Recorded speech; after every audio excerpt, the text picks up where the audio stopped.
All right, ladies and gentlemen, welcome to the Green Over Everything podcast. That's Mike Jones. I'm John Brown. Haven't been able to do a post-game show on the Eagles in the last couple of weeks. I had an idea as to why that was. I was thinking along the lines that it was because Eagles have played like such dookie the last couple of weeks. What you pointing to right now, man? What's that in your hand? The reason for my unavailability. Oh, really? Oh, it was that honeydew list, huh? Mm-hmm. Honeydew list is undefeated. I will admit that. The honeydew 1 million and up. Yes. You cannot. Happily married men cannot defeat the honeydew list. There are sacrifices to be made, but nonetheless, Eagles got that dub this week, man. Went out to Denver. This wasn't a gimme. Denver is not trash. Denver is not a terrible football team. All right, let's go ahead and put this out there now. Okay, let's get to the shenanigans and overreactions right now. What shenanigans and overreacts can there really be? I just want to know how long it's going to take before we get to the point where people are saying the Eagles just smacked the team that smacked the Cowboys. We're about to win the division. Well, we're about to go on a roll now. I will. It's coming. You know it. You're probably right about that. But what I will say is you'll get half of that right now. And I believe the Cowboys fans brought that upon themselves.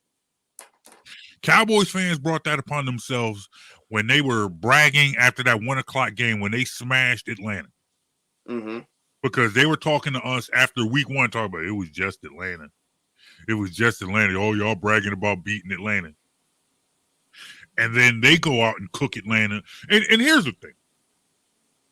And you're truly getting to see what makes Dallas Cowboys fans so annoying and so unbearable. Because now, the Cowboys are legit. That's not really up for debate. I'm not necessarily calling them a Super Bowl contender, but this is a good football. Dallas is a good football team. Mm-hmm. They're a good football team. They're going to win this division. They'll probably win a playoff game. But you're seeing Dallas Cowboys fans once again acting like they've been here all along, like their whole lives. And there were so many Cowboys fans last week after the Cowboys got cooked by this Denver team that we just cooked. Mm-hmm. And it wasn't a bad, it couldn't be a good team that just had a bad week. That happens. Good teams have bad weeks sometimes in the NFL. That's why they say any given Sunday. Tampa Bay lost to Washington this exactly. Week. You just watch, and that's not an indictment of Tom Brady. Nobody's saying, hey, what's wrong with the Bucs? They just had a bad game. Exactly. Bucs just had a bad game.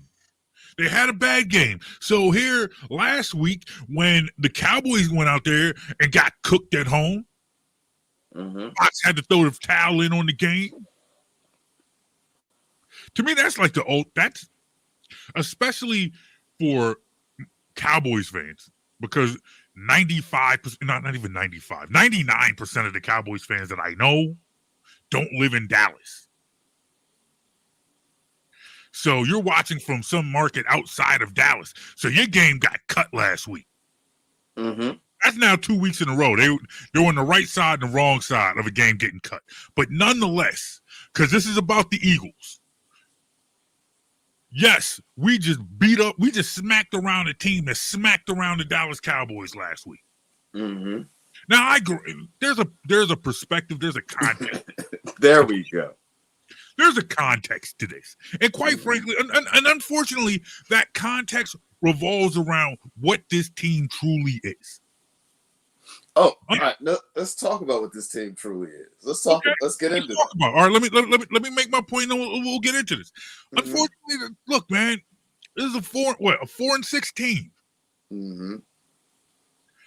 can't at 4-6 talk playoffs. I Well, can't. I can't here's look. the I here's can't the look thing at though. 6. I can't at There's 6 there, losses. I can't look. I'm not trying to talk playoffs yet. but see, here's the thing though. There's seven playoff teams this year. There's an extra wild card spot, and coming into the day, you were one game behind that, one game out of that last playoff spot, and you won. Understood. So like it or not, it's a real conversation being one game out of the playoffs. Understood. Understood. Understood. I'm not ready. I'm not trying to have that conversation. Not at 4-6. Somehow they wind up at some point 6-6. At some point, if at some point in this season they have more wins than they do losses, then I'll be ready to have a conversation about a playoff game, but not 2 games under 500. But see, that's the thing. An under 500 team very likely may make the playoffs in the NFC this year. Could be. Because you've got your top 5, and then 6 and 7 are up for grabs. And it's very possible that number 7 could be a team that's sitting at 8 and 9. Completely understanding. Not ready. I'm not ready for that conversation yet. And understand, I am Mr. Rose-colored glasses. Mm-hmm. I am Mr. Glass half full. And I'm the guy who's been telling you all year this team's not good. Yeah. And I understand and understand something. And all the times you pointed that out to me, how many times have I argued with you? How many times have I said, "Hey, Jonesy, you're wrong"? How many times have I? You know, it's like, look, you know, because I'm a fan. I'm not a paid analyst. Because I'm a fan, you know, I'll go out there and I'll drink the Kool-Aid. You know, I'll gladly drink the Kool-Aid if we put some Hennessy in it. But nonetheless, I mean, it's not like reality is that hard of a grasp. But nonetheless, this is still a dub. This is still a win. This is still a road. This is still a road win. This is a team that has been smacked around by the AFC West all season. But see, here's the thing. Hold. They got cooked by the Chiefs. Mm-hmm. They got cooked by the Raiders. Mm-hmm. They got cooked by the Chargers. Mm-hmm. So they finally get that dub. So let's give credit where credit is due.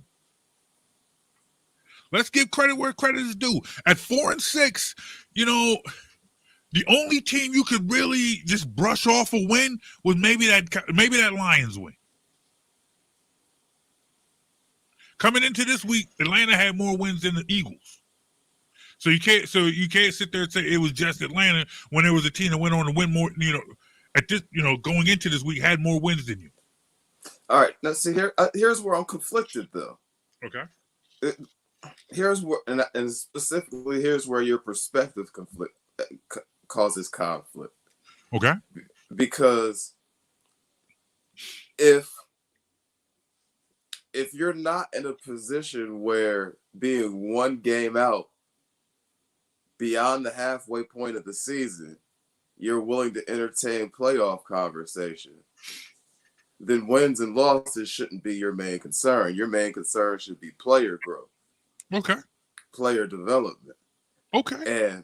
And that's what I like. Not just, but first, before I even get into player performances, player development, the coaching staff over the last 3 to 4 weeks, like the Lions game almost seemed like an overcorrection in how much they ran the ball. Mm-hmm. But the last 2 games, there seems to have been a actual functional balance of run pass. Mm-hmm. Like the first half of today's game was very, very well balanced. Your quarterback played the best half he's probably played in his NFL career in the first half today. And the second half, with a lead, he only had to throw 3 times total because the running game was very effective. Now, granted, that one interception was ugly, but to the Eagles' credit, that interception would have been the perfect time for them to fold. Only up a touchdown, give the ball away, and the defense still stood strong. The offense came right back. Actually, the defense picked up the ball, and Slay got the touchdown. Yep. So the defense picked up, rather than folding, the defense picked up the slack and made plays. So from that standpoint, I really, and I've been critical of Hurts. I really liked what I saw from Jalen Hurts today. The interception was bad. The interception was ugly, but interception was bad. But I would also say on that play, I think Gainwell missed the block, and Hurts was under some pressure. Hurts was under pressure and threw up a bad ball. Like I've seen him throw worse. Exactly. I've seen worse throws from. It was a bad throw, but I'm not killing him for that one. And then there was one other throw I thought was a little off target. It was Quez Watkins on a crossing route where if he would have caught it here, he's probably off and running. He had to catch it here. He still got the first down. It was, and we're not talking that Quez Watkins drop in the end zone. That was a perfect throw. That was a great throw. Quez, he short armed that one. Yeah, I think to the point that you had asked me, because at this point in time, like I said, I'm not ready to start talking playoffs at 4-6. However, you're right in the sense like I'll take these dubs. There's never going to be you will never find a time when you and I do a podcast or a webcast or any type of conversation where people can join in, where I'm going to give away a dub. Like, oh man, darn, that win really sucked. Oh no, not that. That's not what I'm saying at all. Yeah, it's more so. I just think that, like for me, I was more enthused, more excited that I'm seeing development from coaches and players alike. Yes. Where like it's actual. I'm gonna say, I'll put it this way: you're starting to see the stem of the flower poke through from the ground. Not you too. It's not just roots anymore. You've got some stem now. No, you're right. You're right, because I feel like honestly, even given the Chargers loss, even through that Chargers loss, you were starting to see it with the offense. You were starting to see more utilization of the run and using the run to set up the pass and using the run so you're not relying on Jalen Hurts to be the offense. And you know what else I saw? This is something else I saw, and I have to point this out while it's on my mind. Okay. I saw defensive backs up within 5 yards of the line of scrimmage before the snap. Yes, I saw that today. I feel and you know what? Let's jump into it right now. Let's go there because I want to talk about the defense right now. All right, let's do it. And I want to talk about your thoughts on Jonathan Gannon, because I feel like this defense is going to hit like a crossroad. At some point, you see the mentality of this defense. This is not a defense that's going to give up the big play. You have to, if you're going to get points, if you are going to score on this defense, you got to dink and dunk. You got to throw it over the middle. You got, you're not going to get the big chunk yards. This is just not a defense that gives that up. Agreed. But what I liked from Gannon today was that he looked at his matchup. He knew Teddy Bridgewater's a quarterback who's very accurate on short and intermediate throws. He's not looking to take a lot of shots downfield. And he played accordingly. He didn't sit back and 10 yards deep and as if he was going against Patrick Mahomes, who's allergic to the check down and wants to go for the big shot every time possible. So he actually seemed to have a functional game plan going into this game. And in that regard, that seems like growth from Gannon, because there were definitely games this year Mm. where we came out of it saying, what was the plan? There was no plan. No, it was like, and I see that, and I guess there were a lot of people. And I'm not even going to say like they've changed their position, but there's a lot of people out on John Gannon. Mm-hmm. There are a lot of people like, yo, this guy's got to go. I don't understand what this dude's trying to do. This guy's got to go. I've got questions. I still have questions about Gannon, but I get, if you, but well, here, real quick, that's the crossroad, because I feel like you see what I feel like I see his vision for this defense. but that's exactly what I want to. That's exactly what I want to address. But he doesn't have the horses. So do you give him the players? Do you give him the players? Hold on, because this is exactly what I want to address. We talked right before the season started. We had Moshe on, yep. and we were, and I was asking him, like, I know nothing about Gannon. What type of defense is he planning to run? Didn't show us much in the preseason, and he didn't show us much at all in the preseason. But at this point, we have plenty of evidence that he wants to play more of a 3-man front. Yep. Multiple 3-4 sets. Mm-hmm. If that's the case, going from a 4-3 to a 3-4 yep. is generally, at minimum, a 2-year process. Mm-hmm. Sometimes a 3-year process, because you have to overhaul your front seven. Yeah. 4-3 D linemen are not 3-4 D linemen. Mm-hmm. So while a lot of us, well, what's going on with Fletcher Cox? Was he cooked? He's not cooked. He's not done. He does not fit a 3-4. Mm-hmm. We learned that when Chip Kelly was here. We saw the same thing. Mm-hmm. We're seeing it again now. It's just, this is the reason why he's been complaining that the coaches aren't necessarily putting him in a position that is best for him. This scheme is not the best fit for him. Mm-hmm. So it will be hard to fully evaluate Gannon for at least another year till they've had a chance to retool the defense to fit his scheme more. Yeah. So, and I get, and honestly, that is the crossroads. And maybe you will not really get a decision. Maybe you will not know enough to make a decision until the end of the season. But it's like, has Jonathan Gannon earned another season? Do you give him another season to continue to build his? But see, that's what I'm trying to tell you. If you have a coach who's going from a 4-3 to a 3-4, it's not a matter of do you give him a second season.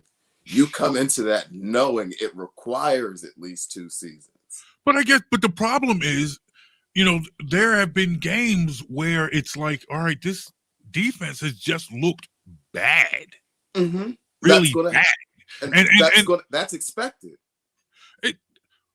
A 3-4 defense does not function properly without a big 330, 340 plus double team eating nose tackles that lines up over the center. If you don't have that, nothing else in the defense is going to function the way it's supposed to, or at least at peak. So the Eagles have 300-pound D tackles, 290-pound 4-3 D tackles. Those guys are 3-4 ends. Mm-hmm. So none of it's going to look like it's supposed to until you do that. So in your opinion, John Gannon is back next year. Absolutely. John Gannon is back next year, and they got it. So to me, it's like, all right. The second I realized that was the scheme, I know it's at least a 2-year thing. Okay. That's not something you evaluate in one season. Okay. I hear you. So that means you're looking at an off season where this team could there's a really good personnel changes are likely. Yeah, you got 3 on the defense. You're Mm-hmm. looking at 3 first-round picks. And And it's you're like, not likely to spend much of that on offense. yeah, because I think Unless you make a move for a quarterback, you're not going to spend many of those assets on offense this year. but do you pull that trigger? Is this offense, is this team a quarterback away from making a move like that? See here, but here's the thing: you're a quarterback and $50 million in cap room away. That's the thing. Mm-hmm. If you identify a kid in the draft that you really like, you've got all the young talent you have on this team on the offense side of the ball. You give them another year of development, and we are seeing some real talent on the offensive side of the ball. Yeah. You've got some players in place on your O line. You've got some running backs. You've got some receivers now. So if you identify a guy you really think is the answer at quarterback, and you can get him, maybe you get him, and you use that $50 million in cap room that's going to come available to fill out your roster. That $50 million can go a long way on defense. Yeah, it could. Yeah, it could. But I think honestly, because we're at a crossroads, because I feel like that crossroads is coming, and you're seeing it in this game. I feel like this game was just it was a positive game. Mm-hmm. They go out, get a tough road win. You saw the positives, the things that encourage you about this Eagles team. You saw 2 touchdown passes to Devontae Smith. Devontae Smith, he's legit. That's their number one. That's their number one wide receiver. He's the guy. That He's a kid's real. a player. He's a player. He's the real thing. And as a rookie, he's only going to get better. Only going to get better. You saw him do things, and it was crazy. And you saw almost everything you love about Devontae Smith. Mm-hmm. The ceiling is the roof for that kid. Yeah. Hurst. You didn't catch that, did you? I did. You want to take a bow? That was a good one. I'll give you that one. But Hurst threw a 50-50 ball to him. He went up and got it. You also saw, you saw him make plays. You see him outrun people. You see him go up and catch the tough balls. You saw him play like a number 1 wide receiver. And you have it, this is a team. See him get separation with his route running. Yes. Crisp runs, crisp routes, going up and getting tough balls, catching those 50-50 balls. Mm-hmm. You saw that today. Smith is a player. Six is a player. You saw a commitment to the run. You saw a commitment to the run by a guy who has spent the whole season on the practice squad. Mm-hmm. So you know that this running game, but in all fairness, has also been a starting running back. Yeah, I understand that, but the fact of the matter is, this is a ball that this team hadn't thought was good enough to be on the main roster up until a couple weeks ago, and now he's out here just out here for real cooking people. Yeah, but they can only get better. They can only get better once Miles Sanders comes back. Now I'm gonna say something, and I've said this to you before. Okay. And I was careful in how I said it because I didn't want to say it in the wrong way. All right. But what I'm seeing the last 3 weeks has made me more convinced that in the first 6 weeks, this team was not necessarily trying to win games. Okay. And I don't mean that they were out there trying to lose games. They weren't tanking. They weren't tanking. It was just more about trying to see what they had than specifically like it's Super Bowl or bust this season. We have to win every game. Gotcha. Yeah.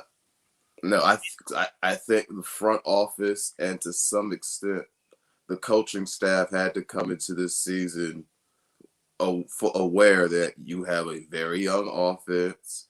You've got new coaches, and you have a league record in dead cap.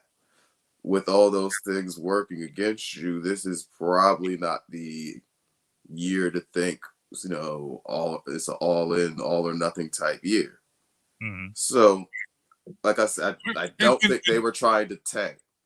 But when you see Sirianni come out and throw the ball 45 times a game, that gives me an impression that he's trying to find out what he has in his quarterback more so than he's worried about, keeping the score close and having a shot to kick a game-winning field goal in the fourth quarter.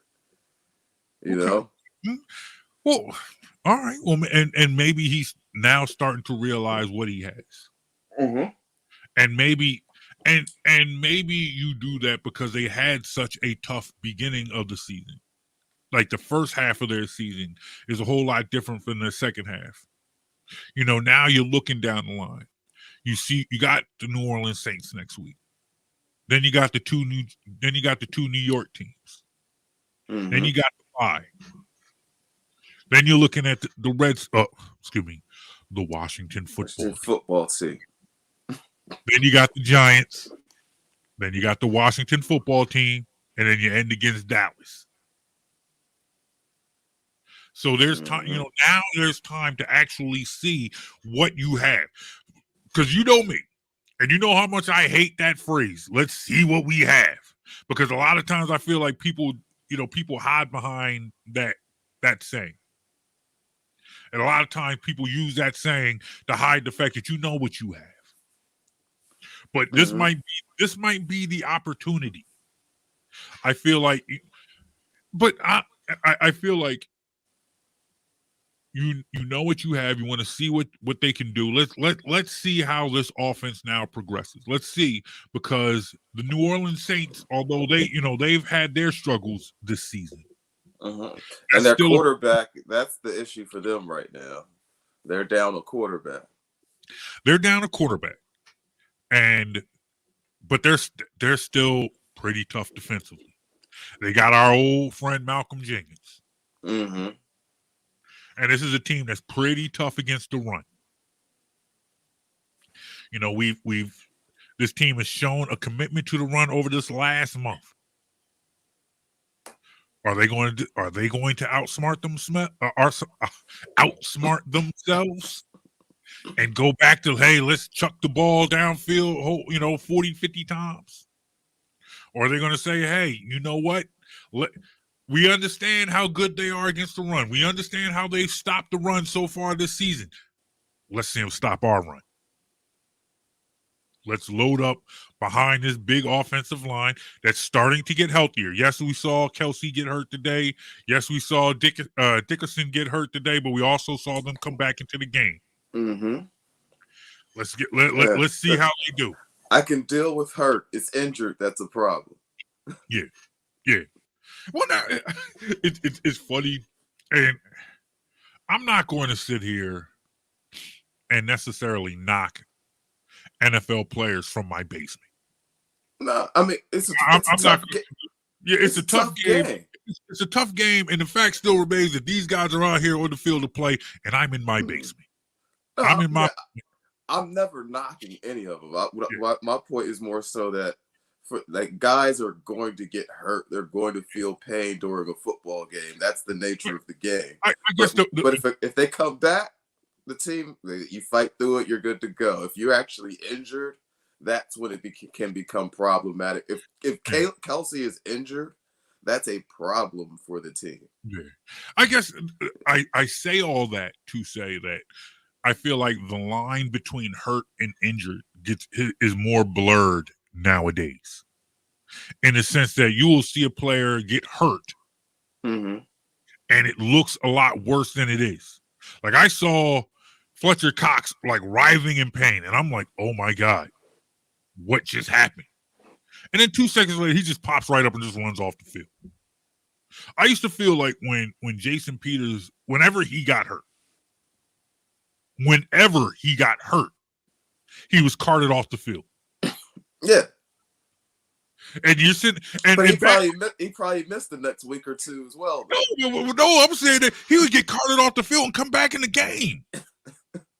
He's carted off the field. He's shaking hands with team. You remember like like when players know when somebody suffers a serious injury and everyone comes out. You're on the cart and everyone from both teams wants to come out and shake your hand. You see guys down on the one knee praying. Down on the one knee praying. They was doing that for Jason Peters every time he got hurt, and he come right back into the game. I thought the same. I thought the same with players are hurt, and maybe it's also being a little bit more demonstrative, and sometimes being a little more frustrated with the situation surrounding how they got hurt at the time, and it makes it look a lot. It makes the situation look a lot scarier than it is. So you're seeing a player on the ground and they're pounding the ground and it just looks like they're in a whole lot of pain, and 2 plays later they're right back in. So like, to the point that I'm saying, I'm not going to sit up here and like act like to call a dude faking. I throw my back out just standing up to get some chips. Oh no, we're never accusing anybody of faking anything. Yeah, well, I'm just like for me. Well, for me, it's just like you're watching this, you're seeing it, but nonetheless, this offensive line is getting help. This offensive line, aside from the injuries to Brooks and Sayamalu, they're starting to gel again. Lane Johnson is back. He's playing strong. Mailata, once again, look. To be honest, Sayamalu is out, but Dickerson with a couple games under his belt might be the better prospect to have out there. Might be the guy, and you're happy about that because you kind of want to. I'm never going to. Unless you're talking about like a first round guy, like you talk, second round and on. Like I've always said, first and in some cases, second round. You look for them to be day one contributors. And I think Dickerson, though, he was on the fringe of being one of those guys because he was known to have first round talent when healthy. Yeah, and that was just it. It was just that when healthy. That when healthy part. So to me, that was the case that made it okay if you wanted to ease Dickerson in. But now he's in, and now he's playing, and now he's balling. Hey, I'll take it. And now if you want to go out here and you want to start trying to establish a run game,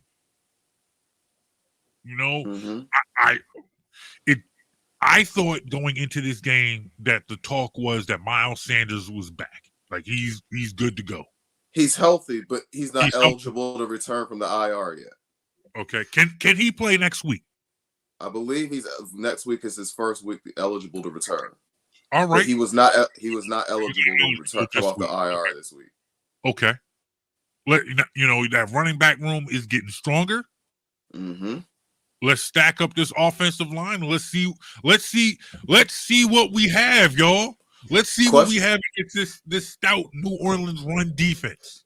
The question is going to be though, when you activate Miles Sanders next week, who's the odd man out? Scott, Gainwell, Howard. I think the odd man out is Gainwell. I think Howard has proven that he is a player. I don't think you can't cut back Howard. I think Scott has also been a workhorse. Unfortunately, I think the odd man out would be Gainwell. I was thinking it might be Scott because this coaching staff seems to have an affinity for Gainwell, and he's one of their guys they drafted. Yeah, that is true. And with the way Howard's been producing, it'd be tough to try to send Howard.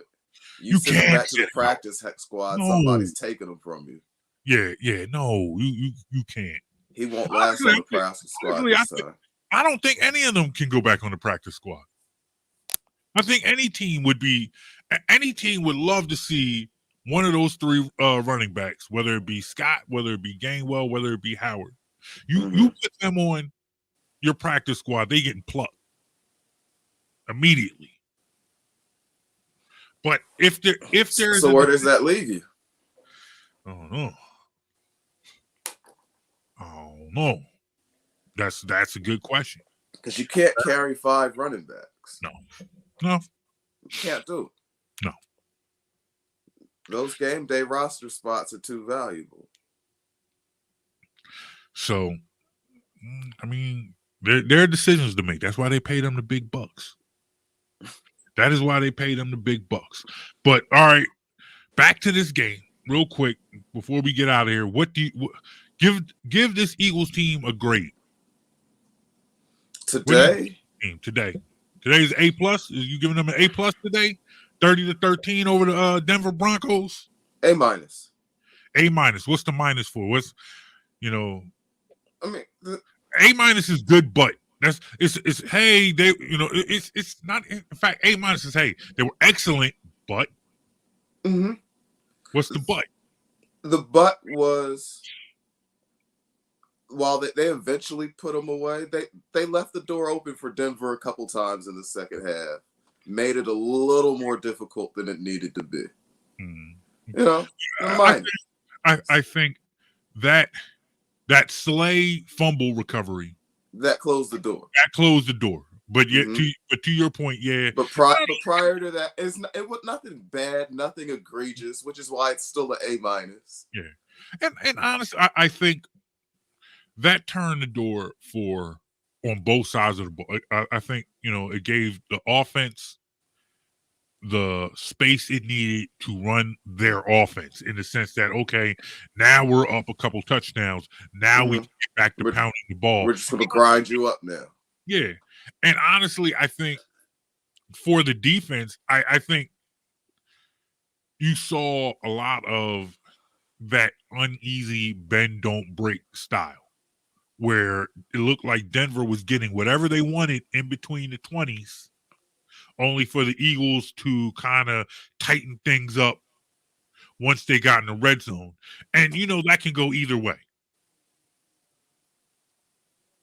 I think. But that defense, they made plays when they needed to. You saw Denver march down the field, and then the Eagles blocked that field goal.